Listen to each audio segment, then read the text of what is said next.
Labas vakaras, mielosios ponios, labas vakaras, gerbėjai ponai. Norime pasveikinti visas onas tokios gražios šventės proga. Jūsų tiek daug, iš tikrųjų, mūsų kolegos, muzikantai, kuriems teko garbė koncertuoti čia šioje šventėje Punėje, sakė, kad visą laiką būna labai linksma, žmonės visi labai gražus. Dabar aš savo akimis matau, kad taip iš tikrųjų yra. Pažiūrėjau šokio konkursą. Aš turiu labai gražią nuojautą, kad visi šokėjai yra Norvaišų giminaičiai. Bet tikrai.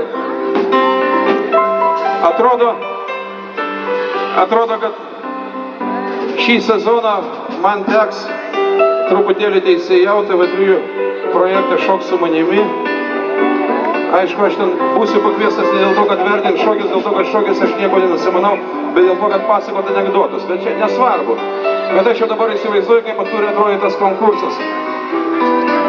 Toliau, dėl nuotaikos. Kada bilietas į koncertą kainuoja 200 litų, nuotaikos kaip ir nėra.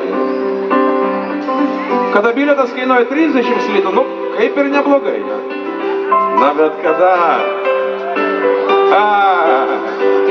kada iš viso nieko nekainuoja, tai nuotaika turi būti puikiai. Ar taip yra?